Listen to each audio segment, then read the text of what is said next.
I think I'm going to be talking about 2A. We're doing more domain and range, but we're going to talk about, it says when you're given a function with an unspecified domain, the implied domain is the set of all real numbers for which the expression used to define the function is real. In general, you must exclude values from the domain of a function that would result in division by 0 or in taking the square even root of a negative number. Why does it say even root of a negative number? Well, I can't square root without I, right? But can I cubed root a negative number?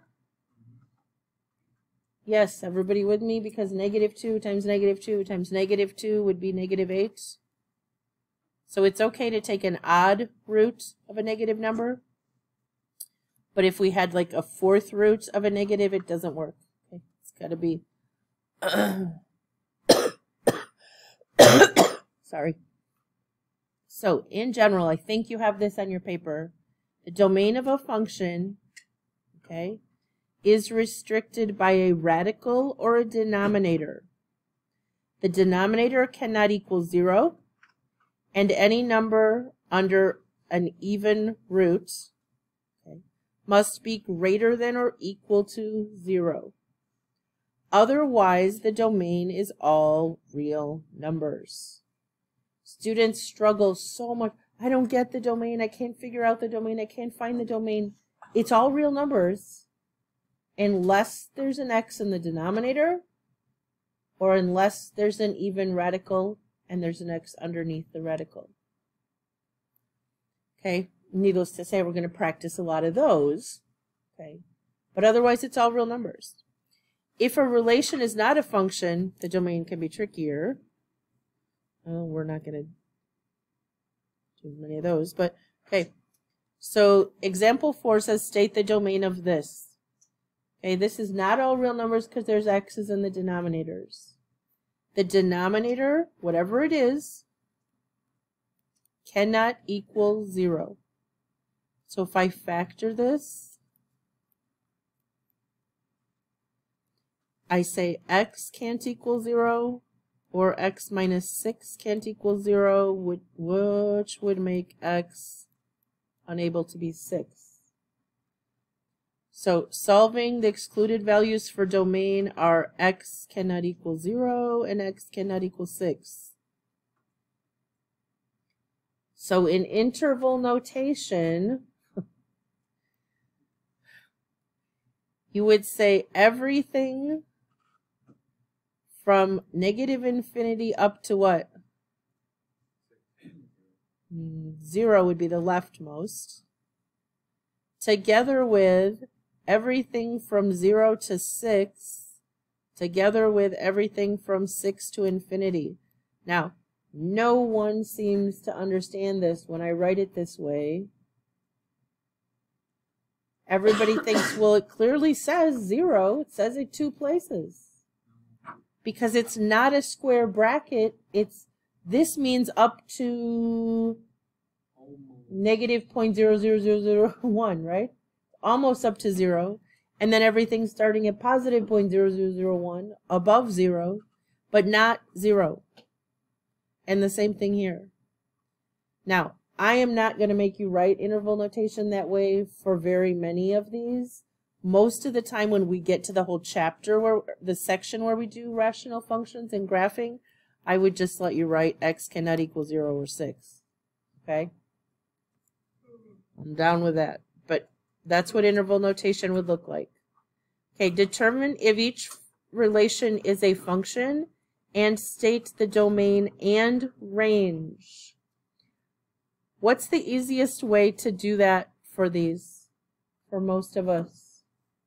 To decide if it's a function and find the domain and range. More than one y. Okay. But for the easiest way for most of us to attack that is to graph it, right? Be careful. This one has x in a couple places, but can we just add that over there? Y equals 4x. Do you need to graph that on your calculator to know what it looks like? I hope not. Okay, so is it a function? Yes. Domain and range? Negative infinity to infinity and? Yeah, negative infinity to infinity. Left to right and bottom to top, it continues, right? All right. This one, some of you would graph on your calculator. Can you do that? It's number 11. I'm going to try to turn my calculator on because every day I should start it up as soon as I get here, and I don't.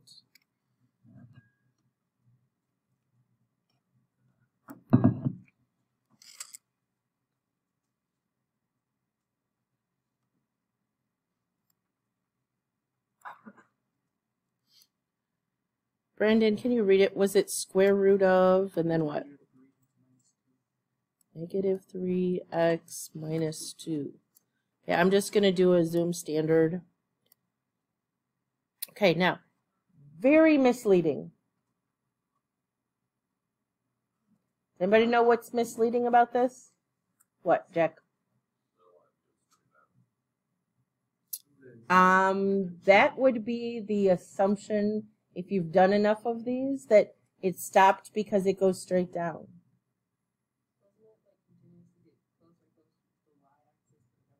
Okay, that's kind of what Jack is saying, is that it gets closer and closer to y, but doesn't touch it. Anybody agree or disagree with that? Doesn't it just end right there? It does end, because you can't take a square root of a negative, so you can't put in it. The square root will never be negative, so it does end. This is not one that continues, okay? But it doesn't end in the middle of nowhere. No. Then it would be doing what they're asking about. We've got to go back to this. Okay. So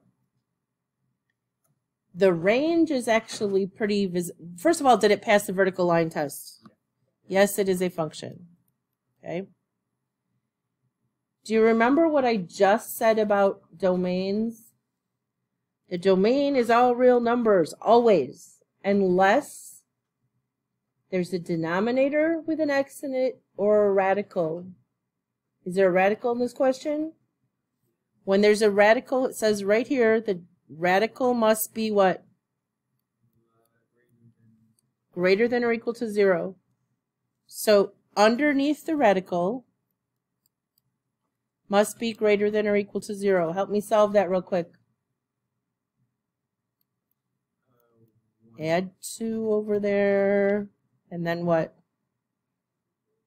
Divide by negative 3, but what does that do?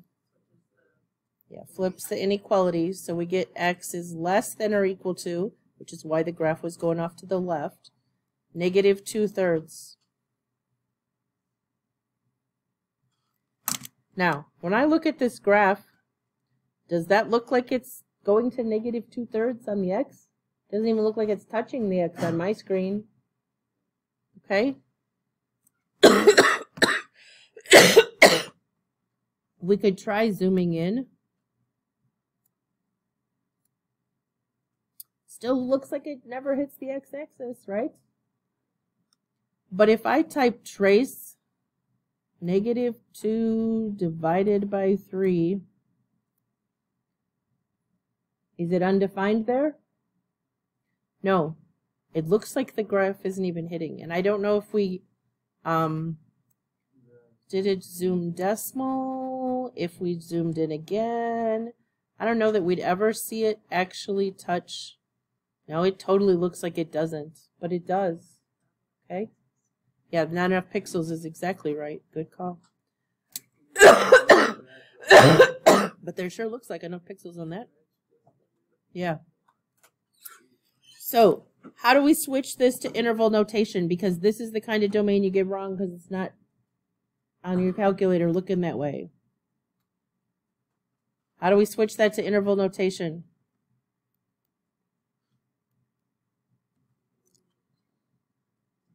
Everything Okay, if I go back to a zoom 6, it was everything to the left, but then it was supposed to end at negative 2/3. So negative infinity to negative 2/3. Could it equal negative 2/3? Remember we said underneath there it's up to or equal to. Has to be, whatever's under there has to be greater than or equal to 0. So it was or equal to. Now what about the range? Anytime you have a radical, what comes out of the radical has to be what? What's coming, what y values are here? From bottom to top. 0 to infinity. Can it actually equal 0? It's not going to look like it, but we just talked about if you put in a negative 2/3, you would get out a 0. So the range for this is actually 0 to infinity, and it would include 0. All right, let's do one that's a little less painful, get our confidence back here. I could graph this on my calculator, but it's going to be a skinny parabola over here, and it's going to be way skinnier than I just drew that. But anybody telling me what the domain and range are? You can graph it on your calculator. Yes, the domain, is it a function, first of all? The domain is all real numbers, and the range, yes, it sits on the x-axis. It actually hits the x-axis, so it's 0 to infinity. And I apologize because it looks nothing like that on the calculator. My picture was horrid. What was the equation? 5x minus 1. Whoops. Nope, messing that up again.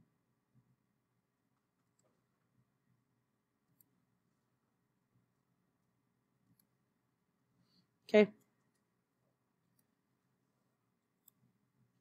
All right, then we get into the ones that I just want you to find the domain restrictions. Okay.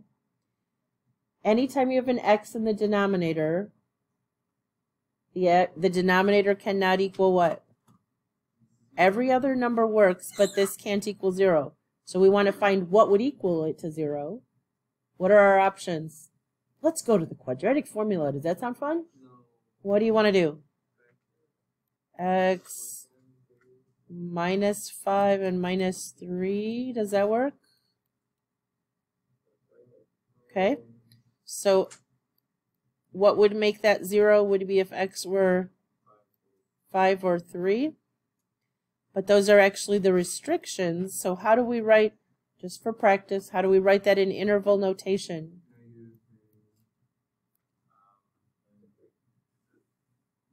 Yep, we need the leftmost one. There you go. It's a U. Yeah. Union 5 to infinity.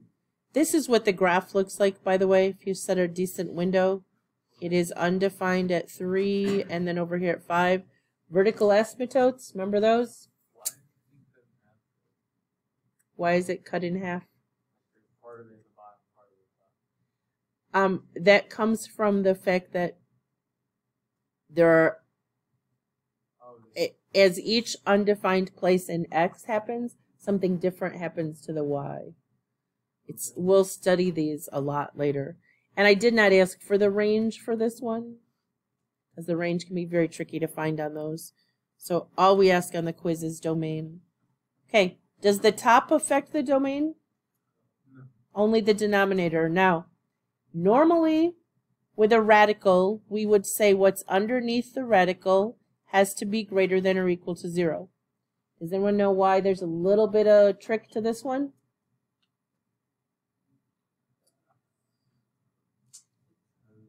Can it equal 0 if it's in the denominator of a fraction? No. So normally under a radical, whatever has to be greater than or equal to 0. But because it's underneath a fraction, it also can't be 0. It just plain has to be greater than. Okay? So denominator cannot equal 0. Underneath a radical, whatever we have in here must be greater than or equal to 0. But if you put it in the denominator, it has to just plain be greater than. So we get x is greater than 5. Can't be 5, so that is a parenthesis.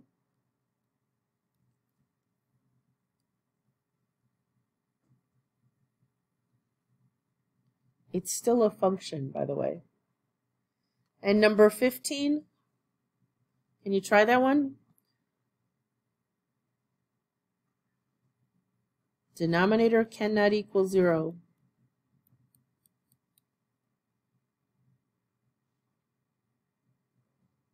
What can we factor out? So we have x minus 3. What are the two values? Can't be 0 or 3. Am I moving too fast? Do I need to write that out separate? Okay. X can't equal 0 and x minus 3 can't equal 0. So we get x cannot equal 0 or 3. So if we were doing interval notation, we'd have to have negative infinity up to 0, 0 to 3, and 3 to 0. How many of you are still looking at that last line and really confused about how that says x cannot be 0 or 3? As students seem to really struggle with that. The parentheses means not including, right? Okay. It's a big hot mess of a way to write it. Yes, I would much rather we just write x cannot be 0 or 3. So is there a reason why you have to learn how to write it like this? In calculus, you do a lot of interval notation stuff, but yeah, most of the time I'll tell you, you can just give me the exclusions. This is more practice. Do I need to do this question? -2, you would just remember very carefully to put in parentheses, right? No one would do anything crazy. I got 22. Anybody else getting 22? Okay. If I put a 3a in, anybody tell me what you're going to get?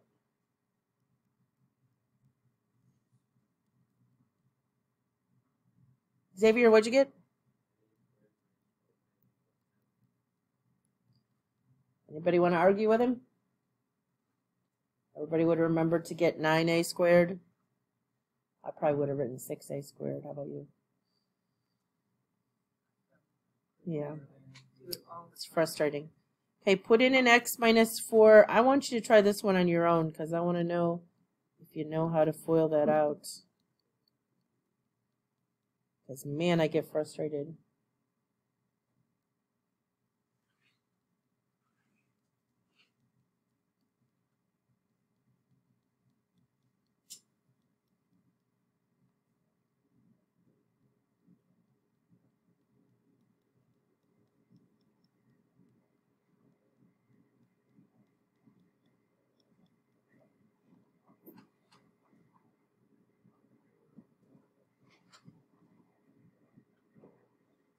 Did you get an answer, Aislinn? What do you have? X squared minus 12x. I believe that is what I got. Did anyone else get that?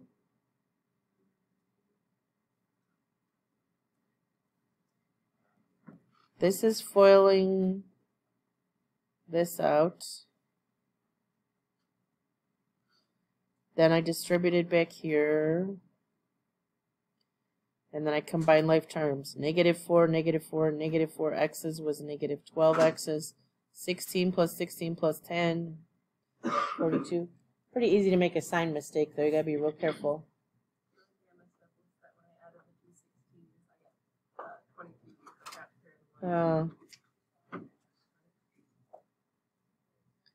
Little more domain and range practice.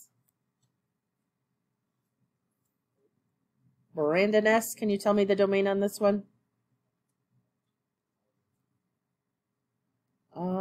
This is not an arrow. So it appears that it goes as far left as -3. It's hard to tell on that. So parenthesis or bracket? Yeah, it's an open circle, so it actually does not go quite to -3 to the left, but then it does go to the right forever. What about the range, though, guys? Bottom to top. What do you got? -4. I'm going with a bracket. It sure looks like it hits it. And then up. Questions? Number 2?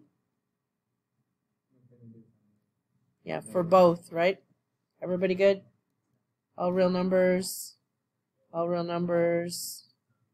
Okay, last one. Haley, can you tell me the domain?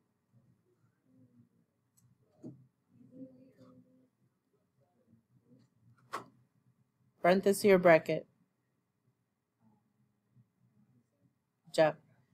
I was going to do that one backwards. But coming from the left, it has values. It would continue to get wider here, so it has all values up until 3, and it's an open circle. Range? Cameron, can you do the range? Bottom to top? And parenthesis or... Yeah, nicely done. Everybody good? Do we need extra practice on this? How about we see if we have more time? I'll come back to this slide, but there's some extra practice. We have another part of the lesson to do. We got to do 2B. All right. So on worksheet 2B, we're going to learn this concept. I can calculate the rate of change between two values of a function. Very important concept in calculus. All right. It's all fancy here. It says between x equals a and x equals b, the function f of x changes by f of b minus f of a. In other words, the y values after you plug in a and b. So the average rate of change is defined as this. That looks all fancy. Can you just write this word underneath here?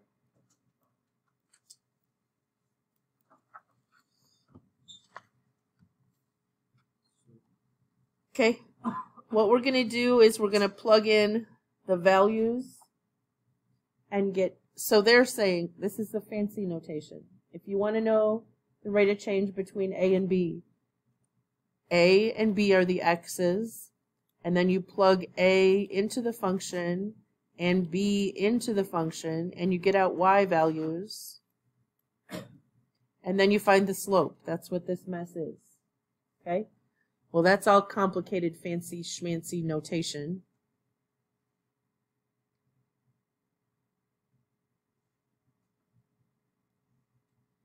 For this, find the average rate of change from 3 to 8 for this function. So when x is 3 or when x is 8, what values will come out of this function? So 3 times 3 minus 4 is 5. And 3 times 8 minus 4 is 20. How did I do? Okay. We're not done, though, until you find the average rate of change by finding the, what did I just have you write down? Slope between these 2 points. So 20 minus 5 and 8 minus 3 is 15 over 5, which reduces to 3. Does anybody know why that was kind of a ridiculous question? Because the slope was 3. Okay? But does a parabola have a slope? No, but when I have a parabola, there's a very important use in calculus for this idea that between any 2 points, there is a slope, right? Between any 2 points along the way. Now, it might be going up or it might be going down. Okay, but between any 2 points, there is a slope. So we're going to do the same thing. We're going to put in 2, and we're going to put in 4, and then we're going to find the slope. This is like easy peasy, right? Put in a 2 over here. 4 plus 12, 16. Is it 6? No? 4 plus 12 minus 10. Okay. You know what the other way to be really easy to do for these? Because I just was doing it when I keyed the quiz. Could you put this in to your y equals and then just use your table to find those values? Do you know what I'm talking about? So x squared, what is it, guys? Plus 6x minus 10? And then if you go second graph, you should be able to scroll up and down your table to find the values. Handy dandy. So the other number we needed was 4, and I got 30. Kind of a cheater method, but it'll work. Now what do we need to do? Find the slope. So 30 minus 6 over 4 minus 2. I got 12. Did someone else get 12? Okay. If I pick 2 different points on the parabola, would I get the same slope? No, because it changes, right? If I picked these 2 points on the parabola, this guy and this one straight across here, the slope would be 0. Okay? So it totally depends what points you pick. The average rate of change of a function over the time interval changes based on what you pick for x. Okay? So this is the idea we just did. And it wants to know which is greater. These are just kind of thinking about it questions here. Which is greater rate of change for a parabola? Between 0 and 1 or between 4 and 5? Well, we can find them real quick. If you square 0, you get. If you square 1, you get. I'm putting them into this function, guys. So the slope is 1 minus 0 over 1 minus 0, which is 1. If I do between 4 and 5, 4 squared is 5 squared is. So the slope would be 25 minus 16 over 5 minus 4. 9 maybe? How did I do? 9 over 1 or 9. So think about that. Here's the first one between 0 and 1. Boop. But up here somewhere between 4 and 5, this thing is practically going straight up and down, right? Very steep slope. That kind of making sense? Okay. Which of these functions has the greatest average rate of change between 2 and 3? So this is interesting. If it's a line, we put in a 2, we get out a 2, we put in a 3, we get out a 3, what would that slope be? 1? 3 minus 2 over 3 minus 2? If we do it with a parabola, put in a 2, we get out a 4. I'm doing g of x here because it says to square it. Put in a 3, get out. Okay, what is that going to become? 9 minus 4 over 3 minus 2 is... Okay. What happens if we cube it? H of x says cube it. So 2 to the third, guys? 2 times 2 times 2. 3 to the third is 27, yep. Then we do the slope. 27 minus 8 over 3 minus 2 is 19. Did I subtract right? Subtraction is not my friend. It's getting way steeper, right? The greatest average rate of change is h of x.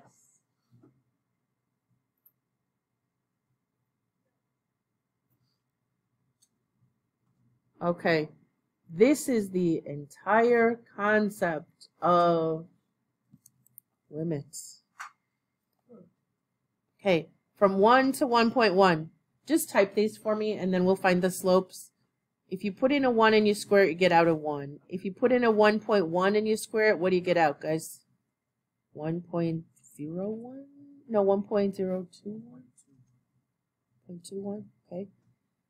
So this one again, if you put in a 1, you get out a 1. But when you put in a 1.01 and you square it, you get what? 1. This is another problem. I'm 1.01 squared. 2, 0, 1, like that. Okay. And the last one, if I put in a 1, I get out a 1. But if I put in 1.001,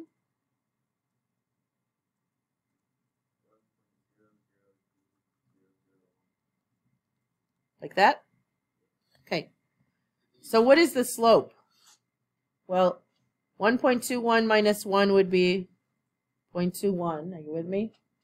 1.11 minus 1 would be 0.1. So someone divide that. It should be 2.1, I think.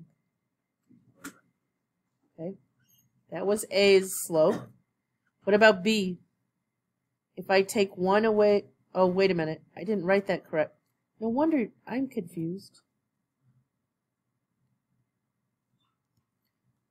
Okay. We squared 1, we got 1. Then this was the second ordered pair, part of the ordered pair, right? Okay. But 1.0201 minus 1 would be 0.0201. And still I have it written wrong. 1.1 minus 1 would be... Gasp! I didn't mean to erase. 1.1 minus 1 would be 0.1. When I divide that, I get 0.20. What is it? You know what? Okay, let me write this again. I really should not record first period of the day. We put in a 1, we got out a 1. What did we put in the second time? 1.01. So, 1.0201 minus 1 is 0.0201. But in the denominator, 1.01 minus 1 is 0.01. So you get out 2.01. Whew, I'm struggling. And I did this one wrong. This time we put in 1.001 and we got out 1.00201. Well, that's a hot mess. Okay, we subtract, we get 0.002001 over 0.001, which is 2.001. The idea is the smaller and the smaller you cut this interval. Does everyone understand that we were trying, the second number was getting closer and closer to 1, right?